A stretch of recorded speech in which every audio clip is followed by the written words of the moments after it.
45 años después, el Gobierno ha anunciado hoy que va a descalificar los documentos relacionados con el golpe de Estado del 23 de febrero de 1981, liderado por el teniente coronel Antonio Tejero. La desclasificación se hará efectiva este miércoles 25 con la publicación de los documentos en el Boletín Oficial del Estado y estarán disponibles para consulta en la página web oficial de la Moncloa.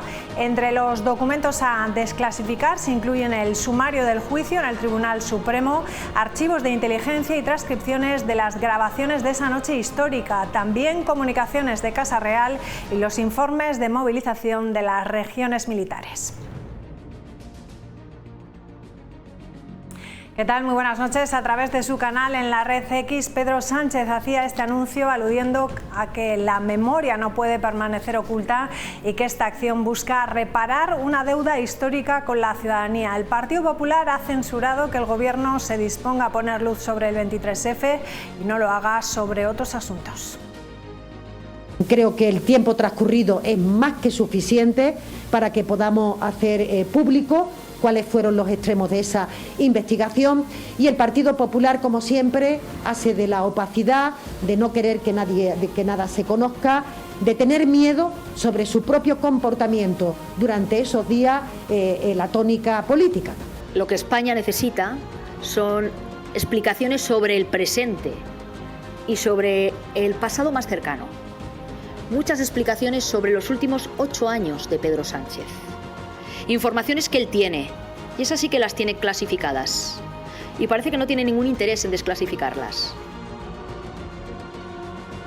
Bueno, pues hablamos de ello en la tertulia. Más cosas. En abril está previsto, recordamos, que arranque el proceso de regularización extraordinario de migrantes. Hoy UGT ha reclamado a la delegación del Gobierno en La Rioja aumentar la plantilla de la Oficina de Extranjería de cara a poder hacer frente a este proceso en el que se podrían recibir unas 8.000 solicitudes en nuestra comunidad. La falta de personal es una de las demandas reiteradas de esta oficina, que el año pasado recibía más de 9.000 solicitudes, de las cuales más de la mitad han quedado pendientes para este año, para 2026. Esto podría suponer un tapón que iría a más si no se refuerza, denuncian de manera inmediata esa plantilla, y eso a pesar del refuerzo con 13 personas que se hizo el año pasado. 21 personas trabajan en la oficina ahora mismo, pero desde UGT consideran que es un número escaso para atender todas las solicitudes que están por venir.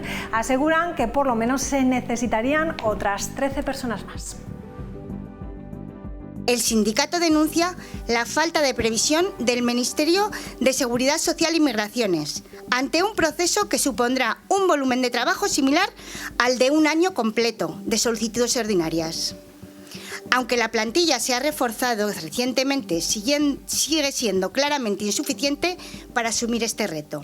La delegación del Gobierno debe solicitar al Ministerio de Política Territorial la incorporación inmediata de nuevos trabajadores.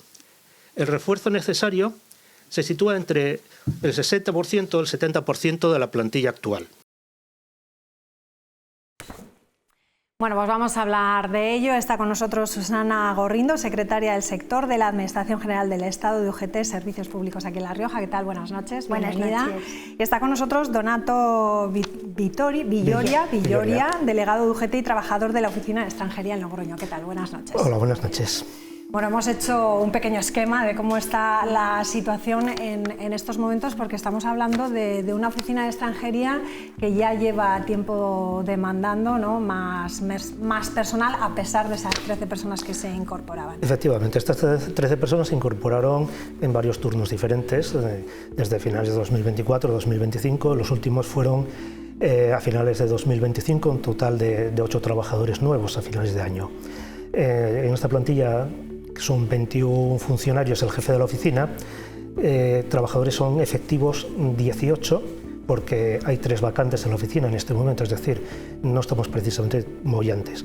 Y no se trataba de refuerzos, se trataba de completar la plantilla ordinaria del centro de trabajo. Claro, porque en algún momento dado, hace unos años, de esas 21 personas que trabajaban, llegaron a estar 7 personas, ¿es posible? 7 u 8 personas. En 2024 estábamos ya bajo mínimos. Bueno, ¿cuál es en estos momentos la situación? Se sabe que ese proceso comienza en abril, ¿no? Pero no sé si todavía se sabe algo más de lo que sabíamos hasta ahora, si ya ha habido algún tipo de manifestación por parte de la delegación del Gobierno de cómo va a ser ese proceso. ¿Se sabe algo? No, todavía no. Sabemos la nota de prensa, el comunicado que hizo la delegación del Gobierno, en el que comentó precisamente la incorporación de estos trabajadores, pero en esa nota de prensa lo que comentaban es que mientras no se apruebe esta regularización, no es posible hacer cálculos objetivos de personal. Esa es la versión de la delegación del Gobierno. Claro, que dentro del plan específico que se tiene que hacer, claro, ahí lo que estáis contando, ¿no? Que se diferenciaría qué tareas debería llevar cada uno, ¿no? Pero para llevar a cabo todo ese trabajo, si no volvemos a donde estábamos al principio, ¿no? Habrá que saber muy bien qué es lo que hay que hacer para planificar el trabajo. Sí, efectivamente, porque la carga de trabajo que se espera es prácticamente similar o incluso superior a la carga de trabajo de un año ordinario. Es decir, estamos hablando de duplicar el volumen de trabajo con una plantilla de personal que en estos momentos está cercana a lo que debería ser, pero lo que debería ser la plantilla, no los refuerzos. Bueno, ¿cuál es la situación en estos momentos de trabajo ahí? Porque destacábamos que se llegaron a encontrar con más de 9.000 solicitudes, ¿no? Y eso el año pasado, y se quedan el 50% pendientes, ¿no? Pendientes, entonces si va a haber una carga de trabajo equivalente a esa y no metemos personal, pues evidentemente la oficina colapsará. Además, este personal necesita una formación, el personal funcionario, entonces el personal interino en este caso. La formación no es de un día para otro, entonces si no hay una previsión de efectivos, abril, nos quedan ya solo un mes para que estemos en abril, pues la gente que se incorpore, mientras se está formando, la gente que tiene que estar formándole a ellos... A eso me refería yo antes, ¿no? A ese proceso. Que para que llegue y se pueda empezar a trabajar en condiciones ya tenían que haber planificado eso. Sí, efectivamente, porque además las personas encargadas de formar a los nuevos trabajadores son precisamente los trabajadores. Los mismos. Lo cual conlleva que en un par de meses no se saque ni siquiera el trabajo ordinario. ¿Se va a poder hacer frente, por lo tanto, a esas demandas de solicitudes que están previstas que lleguen a partir de abril? En nuestra opinión somos muy críticos. Pensamos que con el volumen de personal que tenemos en la oficina en este momento, que de una plantilla del jefe y 21 trabajadores, en realidad con 3 vacantes somos 18 los trabajadores, no, si no hemos sacado adelante el trabajo de 2025 va a ser imposible asumir esta regularización. ¿Cómo afecta eso de forma interna a los propios trabajadores? ¿Cómo está afectando? Estrés laboral, puede haber más aumento de bajas por riesgo psicológico, carga de trabajo, mal ambiente de trabajo. Lo que más se nota es el estrés laboral. Hay compañeros que sufren el miedo escénico cuando tienen que salir a atender al público y es comprensible porque llevan poco tiempo trabajando. Bueno, además, lo que comentaba Susana, ¿no? que se vive cierta tensión por ese trabajo, ¿no? Por esa presión acumulada a lo mejor, y al llegar nuevos, lo que dices también, el enfrentarse también a todas estas personas con las dificultades que ello conlleva también, ¿no? Por los idiomas. Eso es, claro, no es una población fácil de tratar, tiene que haber previamente una formación de atención al público para toda esta población y de mucha paciencia, de mucho saber estar, de mucho saber qué es cuál es el trámite que estamos realizando, saber informar bien para que todo pues se haga en los tiempos marcados.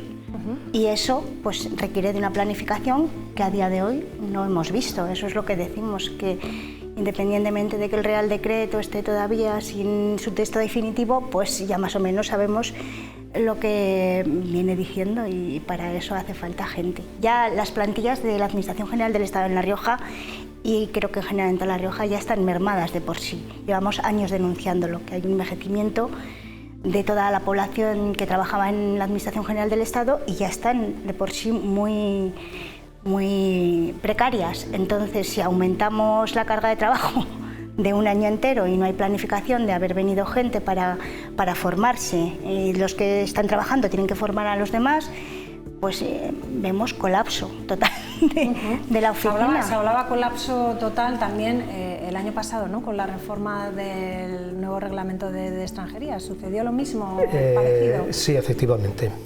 Efectivamente, porque el año pasado estos compañeros que hay ahora, estos 8 que se incorporaron a finales de año, no estaban todavía. Estábamos trabajando con una plantilla sensiblemente inferior a la actual y estaba entrando un volumen de trabajo muy importante, que es precisamente la explicación de todos estos expedientes que ahora tenemos paralizados a la espera de que se vaya resolviendo poco a poco, porque además son muchos los trámites diferentes que se hacen y para cada tipo de permiso hace falta un trámite distinto y los plazos en unos casos pueden ser más cortos a la hora de grabar las solicitudes, en otros casos pueden ser más largos, pero el gran escollo no está en la grabación de las solicitudes, está en la resolución. Y en este sentido hay algún tipo de trámites, como pueden ser de residencia o de arraigo, que llevan muchísimos meses de retraso. Eso quería preguntar, que si la Administración no puede responder con agilidad, ¿qué consecuencias puede tener para estas personas? Pues la situación precaria en la que se encuentran. Ten en cuenta que son personas que han abandonado sus países. Para estas personas estar en una situación de inseguridad en otro país es un riesgo vital. Entendemos perfectamente, como miembros de un sindicato, la situación en la que se pueden encontrar estos trabajadores, sin un permiso, sin que se les renueve sus permisos, o pendientes durante meses de una solicitud que en muchos casos puede ser positiva, pero que no tiene respuesta todavía, genera mucha tensión entre ellos. Sí. En las últimas semanas han circulado también en redes sociales mensajes engañosos con ofertas de supuestos gestores que prometen tramitar ya esa regularización. Cuando decimos y estamos comentando que todavía el proceso no ha comenzado, no sé si habéis recibido llamadas preguntando si esto es así, si aquí en La Rioja conocéis algún caso que también haya dicho, oye, esto es verdad, me puedo fiar, ¿no? No sé. En la oficina de extranjería hemos recibido alguna consulta personal, no necesariamente por teléfono, sino yo mismo he atendido alguna consulta personal de algún ciudadano extranjero que se ha presentado en la oficina y ha hecho la consulta, pero además muy directa, sobre si tendría que empezar a hacer trámites ya o si debería esperar a que se lleve a cabo el nuevo proceso de regularización. En mi opinión, yo creo que quienes cumplan los requisitos para solicitar un arraigo pueden hacerlo ya, sin esperar a más, y quienes deban esperar no les queda otro remedio que esperar.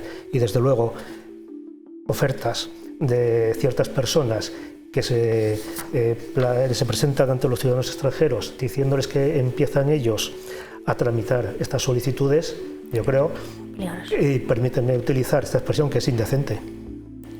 Totalmente. Sí. Pero bueno, con los problemas del idioma, si viene y piensas que alguien te lo va a solucionar, es fácil, ¿no?, caer en la trampa, ¿no? Pero sí, es indecente, como dices. Bueno, tenemos que concluir, pero desde el punto de vista sindical, ¿qué medidas deberían adoptarse, ¿no?, para combatir, bueno, para que este proceso sea mucho más ágil? ¿Qué es lo que tenéis que solicitar a la Administración Central para que se pueda llevar a cabo? Bien, pues lo que decía la compañera, con lo que decía Susana, pues una planificación efectiva, soluciones que sean realmente definitivas, no soluciones, no parches, no soluciones temporales, y sobre todo, desde nuestro punto de vista, pues el refuerzo del personal de la plantilla. Lo que se llama refuerzo, que se hizo el año pasado, no fue refuerzo, fue cubrir las vacantes de la plantilla. Ahora sí se necesita un refuerzo. Que los expedientes se van a duplicar. El UGT es lo que exige. Lo ha dicho muy bien, son 3 puntos clave. Y exigimos planificación, que la medida sea estable en el tiempo. Y corrígeme que sí. Y la planificación, el personal, ¿no? Sí, y el personal, que se dote de personal en la oficina. Y si hablamos hemos hablado de la plantilla, la digitalización es real, funciona todo como tiene que funcionar. ¿El sistema de citas funciona? Bueno, ¿La formación específica? El sistema de citas en este momento no está funcionando tan mal como funcionó. Digamos que en este momento algo va mejor, pero no bien. Digamos que va mejor, pero no bien. En cuanto a digitalización, bueno, eso es el problema de cada día. Los sistemas informáticos también están saturados. Se nos caen cada 2 por 3, cuando no se nos cae nuestro propio sistema, se nos cae la conexión con el registro central de extranjeros de la policía, cuando no nos falla el sistema de emisión de tasas, cuando no nos falla el sistema de digitalización de documentos, siempre tenemos algún tipo de incidencia. No puedo hablar mejor de ello. Bueno, pero cuando hay carga excesiva de trabajo, pues todo colapsa. Claro, todo colapsa, es peor, ¿no? Cuando están todos metidos en el mismo sitio, ¿no? Bueno, pues otra reclamación más que añadimos, ¿no? Para que todo salga bien. Pues Susana Donato, muchísimas gracias por estar con nosotros. Estaremos pendientes a ver cómo funciona. Como dices, ya habéis recibido las primeras llamadas para saber si tienen que empezar algún trámite. En principio, ¿no? Hasta saber exactamente cuál va a ser el plan, ¿no? Sí, eso me parece lo correcto por parte de los ciudadanos extranjeros, informarse. Es lo mejor que pueden hacer. Por ahí están los sindicatos también para echar una mano. Por supuesto. Bueno, muchísimas gracias. Gracias a vosotros. Gracias. Hacemos una pausa, regresamos enseguida con la tertulia. Hasta ahora.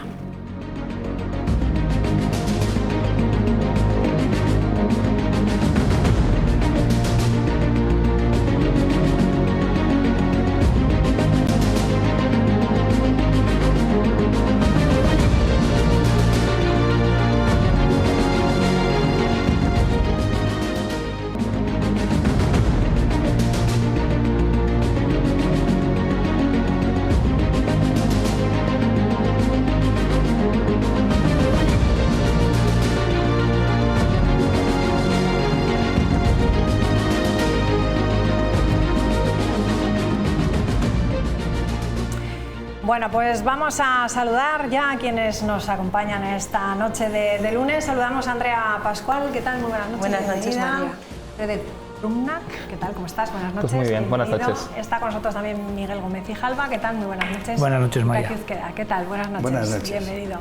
Bueno, vamos a comenzar hablando sobre la vivienda en Logroño. Continúa esa polémica sobre el proceso de adjudicación de viviendas de protección oficial en la capital.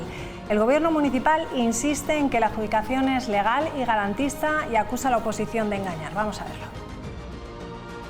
La semana pasada, el PSOE de Logroño acusaba al Gobierno municipal de que las 104 viviendas de protección oficial de iniciativa privada habían sido adjudicadas por orden de inscripción, dejando fuera a los colectivos más vulnerables.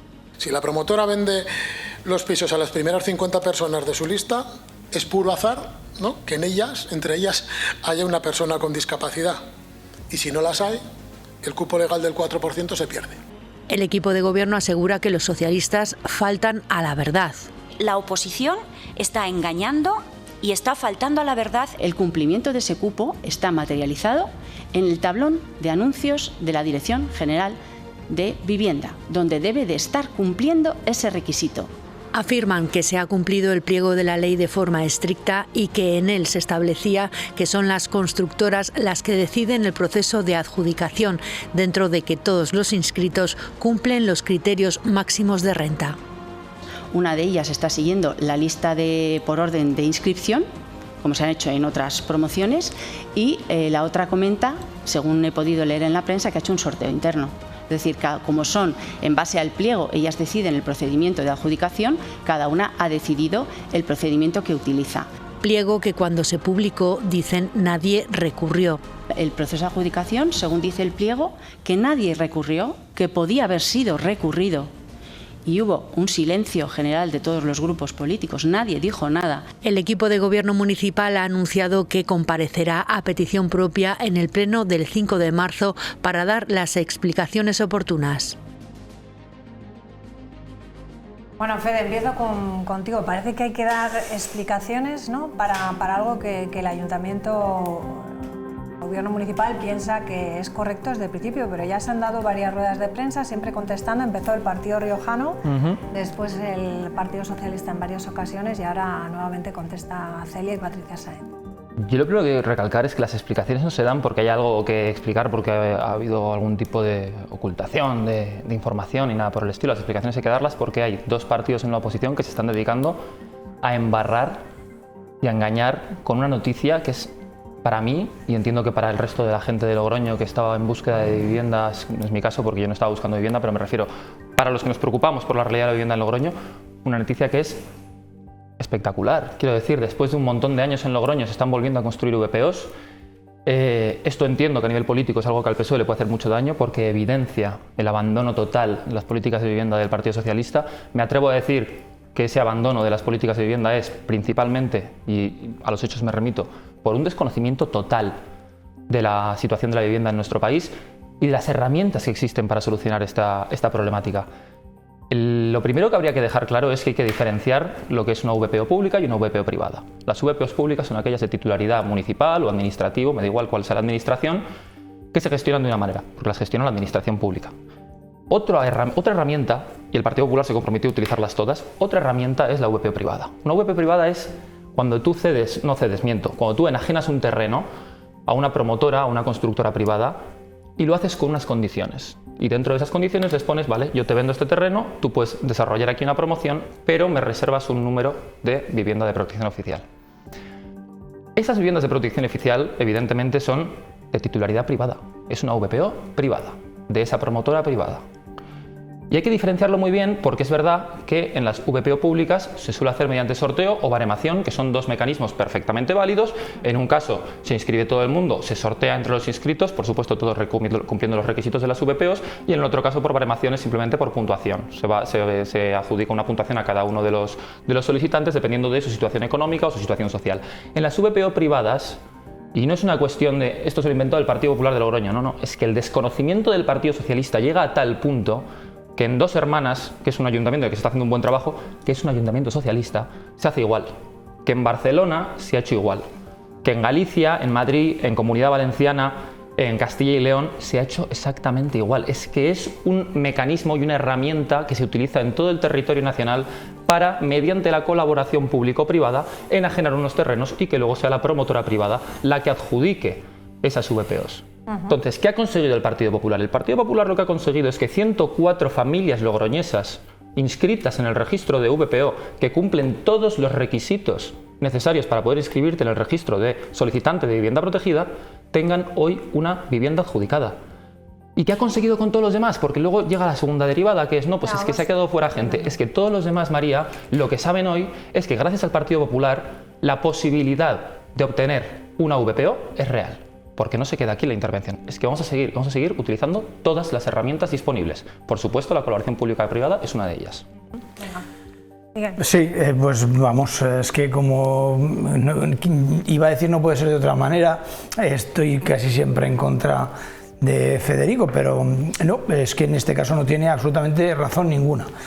Primero porque no es verdad que haya diferencia entre la VPO pública y la VPO privada. ¿Cómo que no? Será VPO de promoción pública, es decir, que el promotor sea una entidad pública, y VPO que el promotor sea una entidad privada, pero el suelo ha salido del suelo público y por lo tanto es VPO pública. No es pública. De forma directa o indirecta, sí, y no tenéis que intentar ganar ese relato. Es VPO pública.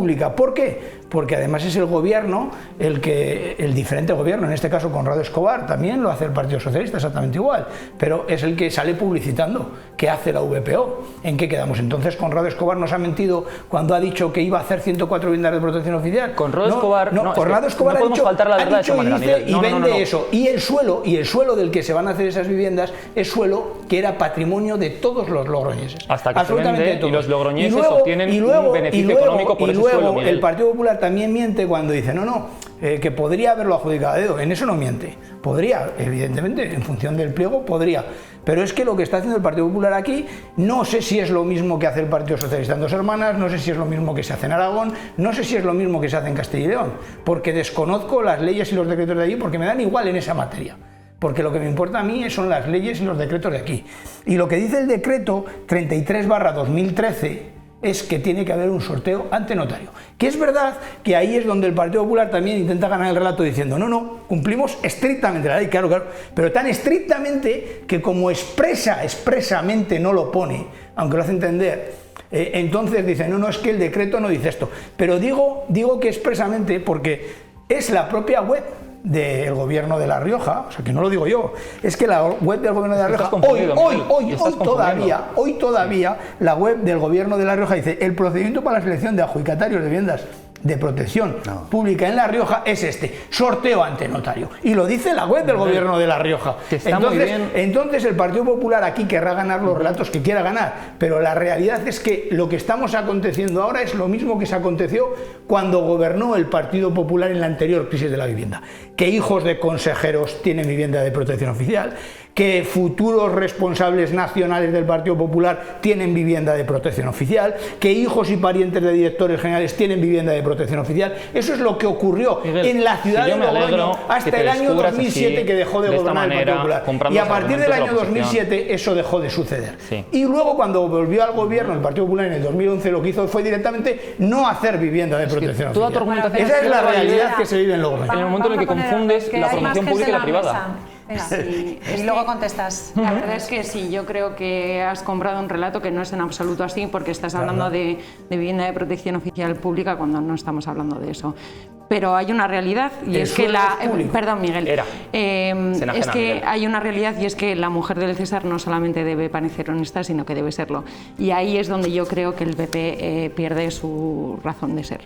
Porque estamos hablando de vivienda de protección oficial que históricamente se destina a personas que tienen dificultades para acceder a la vivienda. Estamos hablando de justicia social.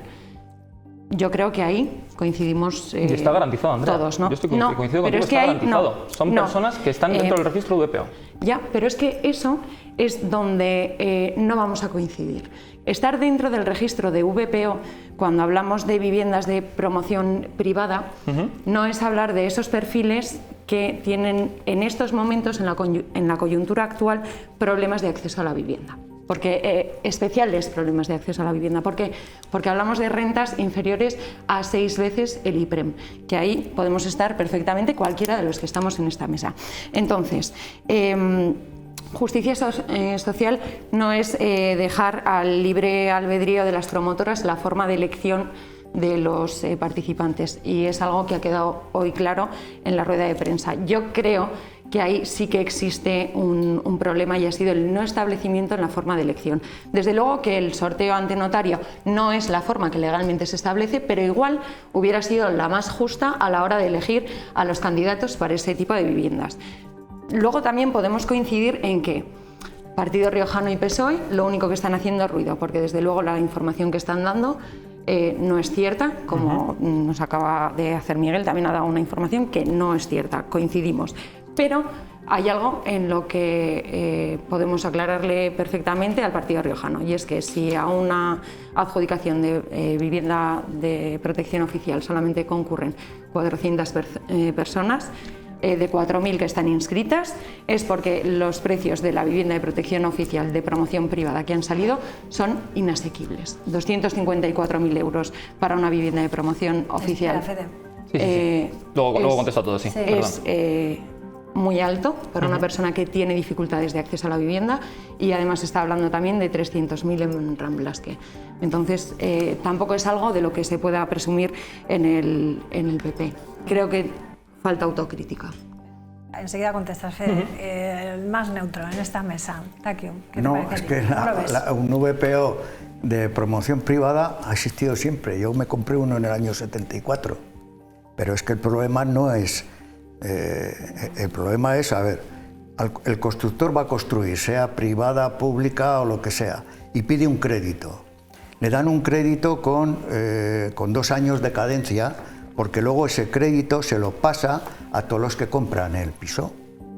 Entonces yo cuando compré mi piso, y eso ha estado, antes todas las viviendas que se hacían eran de VPO, desde el año 50 y tantos hasta el año 2000 que se empezó a hacer casas sin VPO. Antes eran todas porque les interesaba a los constructores las carencias que tenían y a los que lo compraban porque estábamos 10 o 20 años exentos de no sé qué, que ya no me acuerdo. Pero el problema es que yo tenía que ir a pedir un crédito al banco, entonces se lo daban a todo el mundo, porque con un sueldo uno se podía comprar un piso de 3 habitaciones, baño y salón. Y lo daban a todo el mundo. Pero si no te daban ese crédito, el constructor, tú le habías dado una entrada, pero como no te pudiera pasar el crédito que él tenía a ti, no te vendía la vivienda.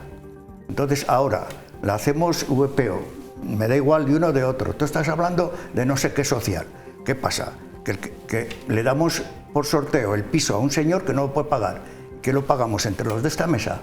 No, si es que no sabes a lo que me refiero. Precisamente lo último que estaba diciendo era que los precios a los que están saliendo este tipo de VPOs son inaccesibles para las personas que necesitan. Pero saldrán a ese precio, hay un baremo, había unas normas y había no sé qué. Si no lo pueden comprar, pues igual es que lo que hay que subir son los sueldos. Por eso solamente se presentan 400 personas de las 4.000 Pero el tema no es de privado o público o no sé qué, el tema es que al final el que tiene la llave, ahora lo hacemos de sorteo. Venga, vamos a hacerlo de sorteo. ¿Y de los cuántos hemos dicho que eran? 400.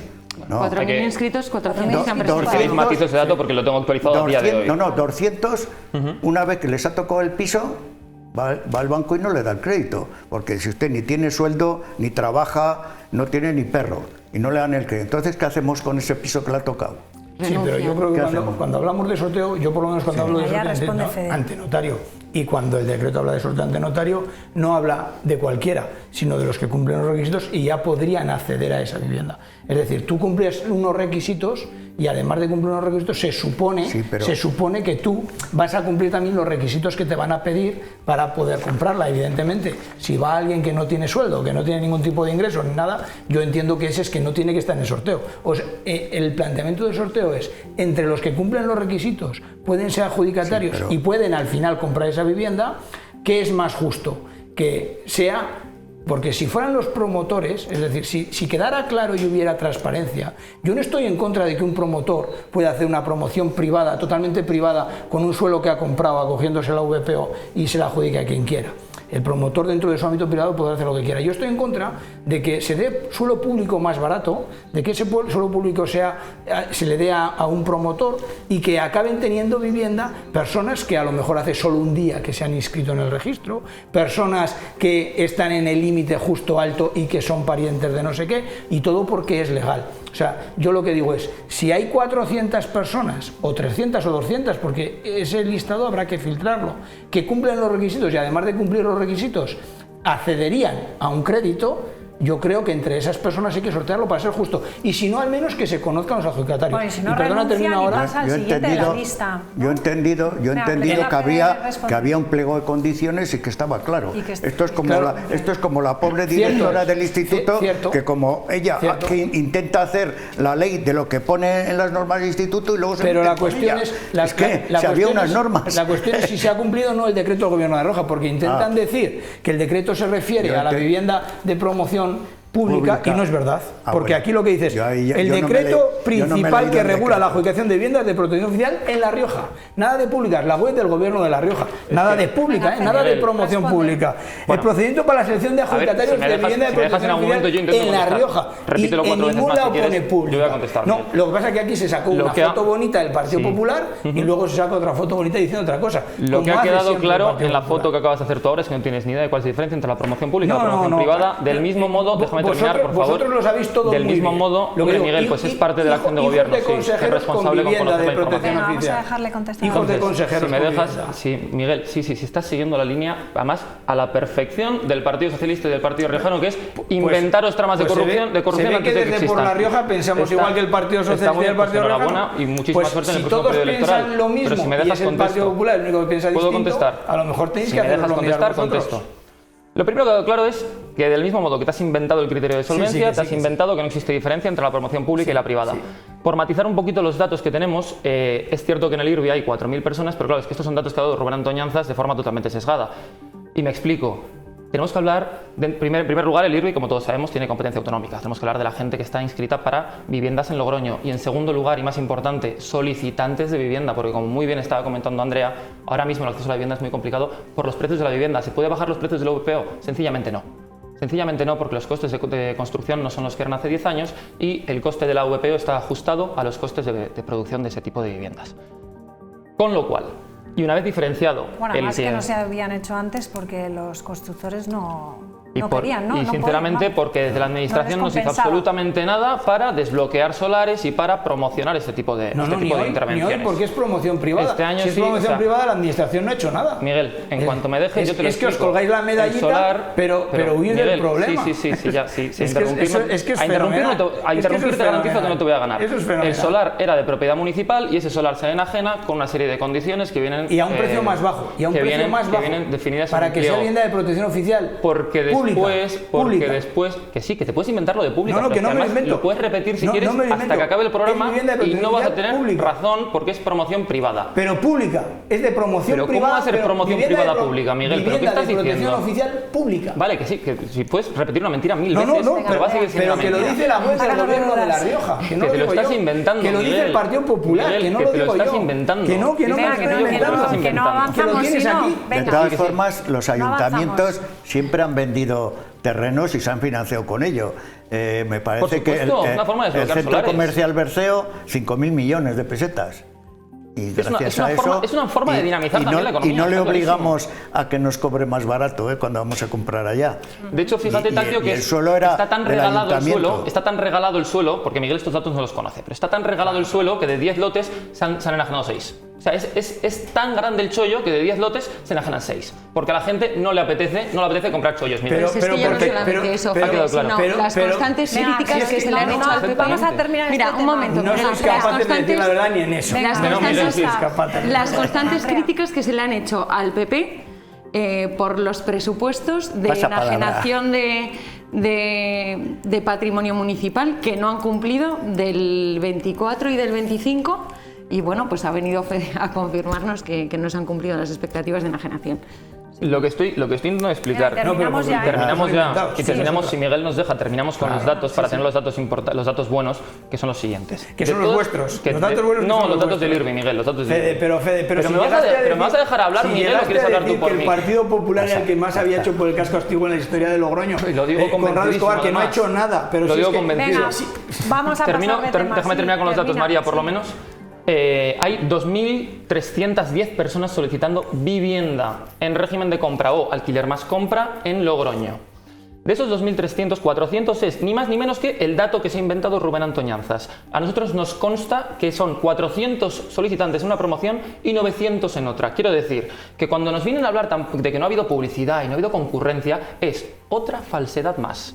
Otra falsedad más. Y yo lo único que espero es que a los espectadores les quede claro que esta herramienta de la promoción privada es una más y que el compromiso del Partido Popular es utilizar todas las herramientas a nuestro alcance, porque hoy la realidad en Logroño, y con esto termino, es que hay 104 familias logroñesas que han sido adjudicatarias de una vivienda de VPO y todas las demás solicitantes, que por cierto, desde que gobierna el Partido Popular hay 2.000 solicitantes más, algo bien estará haciendo el Partido Popular, todas esas que no han tenido la suerte la suerte, si queremos llamar suerte, lo podemos llamar como queramos. Todos aquellos que se han visto agraciados por una adjudicación de VPO en estas dos primeras promociones saben que con el Partido Popular las VPOs en Logroño vuelven a ser una realidad.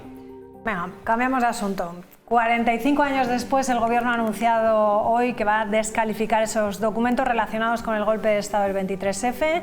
Esa desclasificación se va a hacer efectiva este miércoles, esta semana, con la publicación de los documentos en el BOE.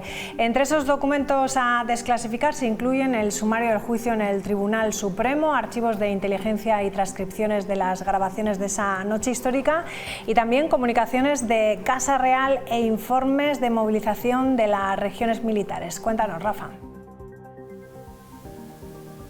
¿Qué tal, María? Sí, 45 años hace justamente hoy de ese intento fallido de golpe de Estado, 45 años de que Tejero irrumpiera aquí en el Congreso al grito de quieto todo el mundo en mitad de la votación de la investidura de Calvo Sotelo. Quedan muchos secretos por conocer del 23F y aprovechando la efeméride, el presidente Sánchez ha anunciado a través de redes sociales que mañana el Consejo de Ministros aprobará la desclasificación de documentos sobre la investigación resolución del 23F. Una vez aprobado en el Consejo de Ministros, el miércoles será publicado en el Boletín Oficial del Estado. El Ejecutivo también tiene pendiente aquí en el Congreso la aprobación de la nueva Ley de Secretos Oficiales. De momento está parada aquí en el Congreso.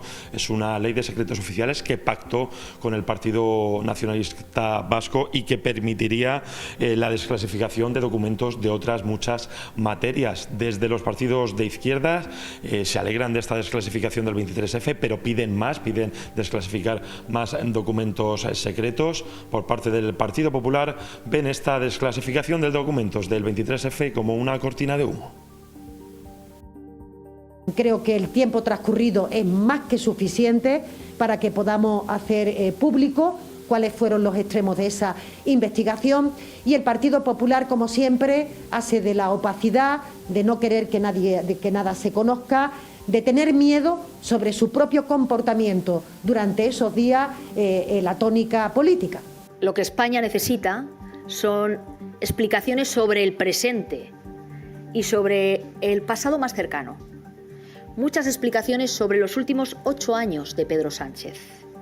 Informaciones que él tiene, y esas sí que las tiene clasificadas. Y parece que no tiene ningún interés en desclasificarlas.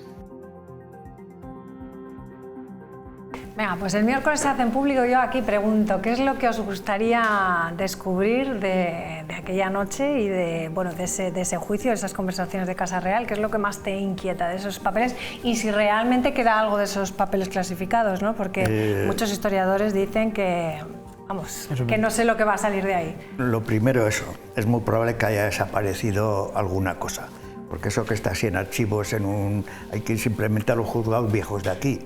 Yo me podía haber llevado lo que hubiese querido y no pasaba nada. En los nuevos no sé, pero en los viejos es que estaban los archivos por allá encima y tal.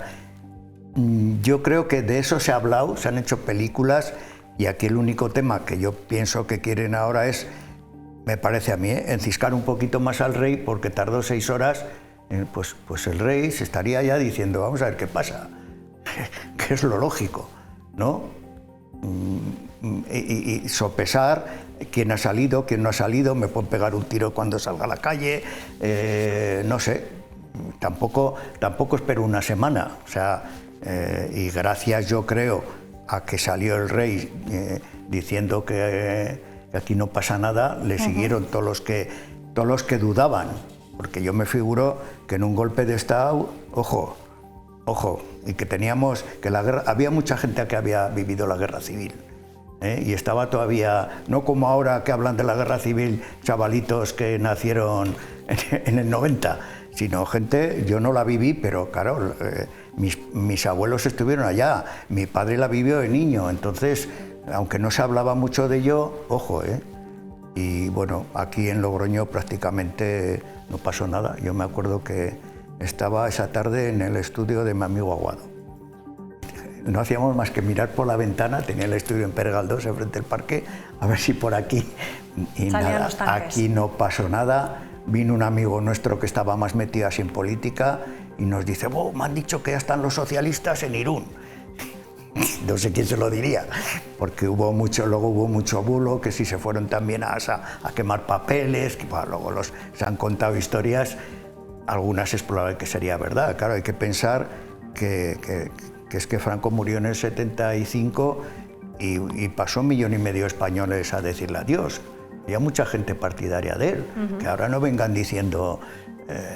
y aquí todavía el Partido Comunista, aquí la fuerza mayor que había, que se enfrentó a Franco, ya era la CNT, que luego desapareció porque no tenían dinero, y entonces vino el Partido Comunista, se asoció con la UGT. La UGT le empezaron a meter así por un tubo así dinero desde la socialdemocracia alemana, claro, pues eso subieron para arriba.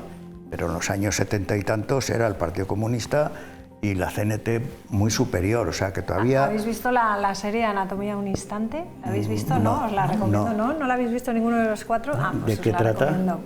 ¿Esto? Es que yo estuve allá. Igual cuentan algo y digo, pues a mí me parece que no fue así. Sí, está muy bien, tenéis que verla. Bueno, Miguel, ¿tú qué piensas? Puede ser, porque también yo he oído esta mañana que decían que el rey también llegó al al CSIC, al servicio secreto que estuvo ahí, por eso claro, esos documentos que dicen que a lo mejor tiene razón en parte Takio con lo que dice. Sí, yo creo que no se va a saber nada nuevo, nada que no se sepa ahora. ¿Qué creo? Pues yo creo que el rey dudó también. Claro. O sea, yo no voy a ser tan pretencioso de decir si estaba o no detrás, como, bueno, ahí hay teorías para todo y todo el mundo tendrá su opinión. Yo tanto no me atrevo a decir, pero que dudó sí. O sea, que dudó incluso de apoyarlo o no apoyarlo, pero bueno, pues al final se decantó por este extremo. No sé, asesorado o no asesorado, o porque vio que no tenía los motivos, que voy a decir que me dan igual. Porque lo que me importa realmente son las consecuencias de la decisión que tomó al final. Entonces, ya está. Yo creo que aquello pues sucedió, se desactivó y ya está. Creo que no va a haber nada nuevo porque realmente se ha estudiado mucho, se ha hablado mucho. Lo que no se quiera que se sepa directamente no estará y ya está, porque sí se van a desclasificar los documentos, tampoco se dice ni que vayan a ser todos, ni no, ni qué piezas de las muchas que habrá, ni siquiera si han desaparecido documentos antes de desclasificarse o no. Entonces eso yo creo que no se va a saber nada. La guerra luego PP-PSOE a nivel nacional, pues demuestra lo que demuestra todo, que el PP y el PSOE son exactamente lo mismo, y que sacan los temas en función de su conveniencia.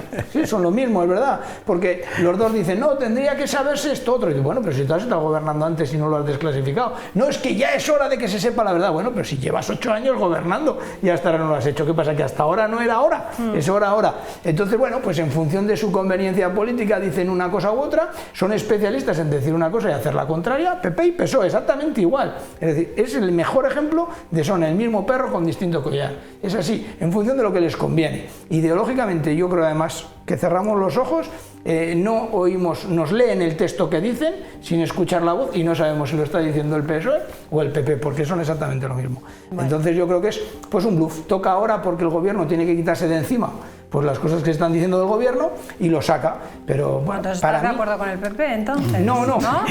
Con el PSOE también.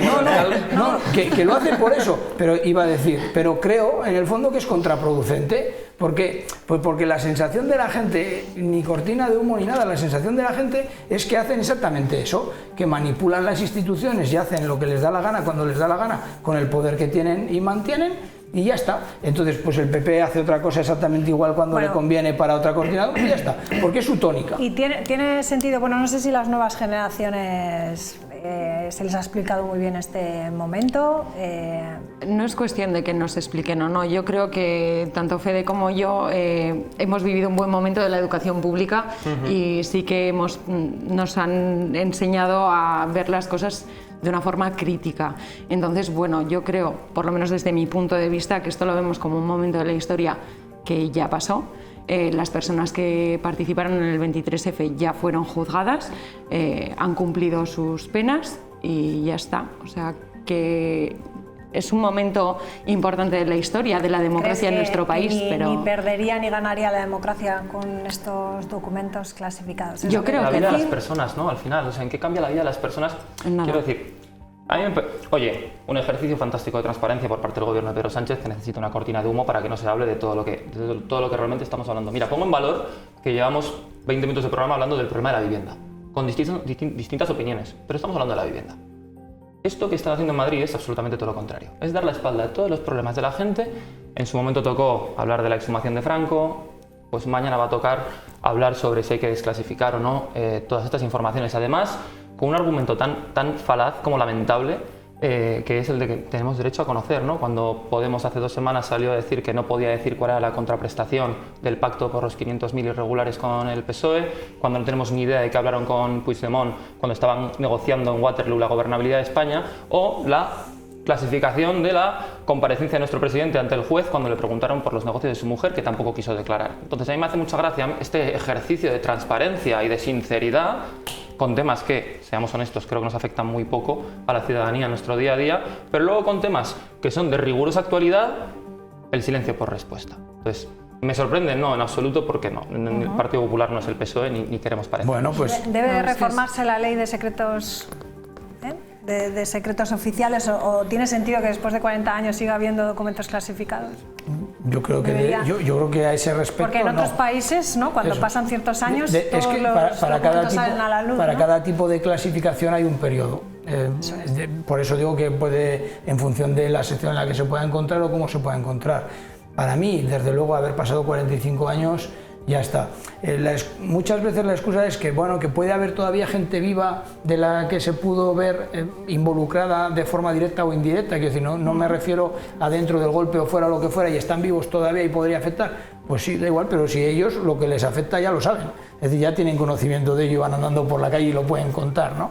Yo creo que los secretos oficiales tendrían que tener efectivamente en España una nueva ley. Desconozco también aquí cuáles son, no he entrado a estudiar las leyes del resto, pero la ley española, exactamente igual que otras muchas, es del germen, del principio del germen de la democracia, en la que todavía había muchos tiras y aflojas por muchas cosas, y entonces tuvo muchas reservas en ser valiente. Y yo creo que ahora nos encontramos en un momento en el que se puede ser valiente, porque aquí evidentemente las cosas que afecten años atrás, estamos hablando de los años de la dictadura.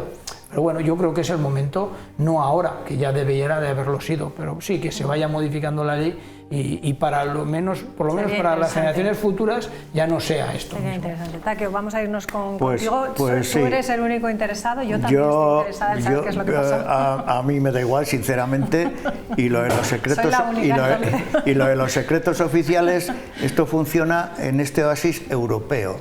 Porque luego en todo el mundo mundial los chinos no tienen secretos oficiales porque los rusos tampoco tienen secretos oficiales, los de México tampoco, los argentinos tampoco. O sea, aquí en esta Europa que nos parece que somos algo, ya estamos viendo, esto es el fin del Imperio Romano.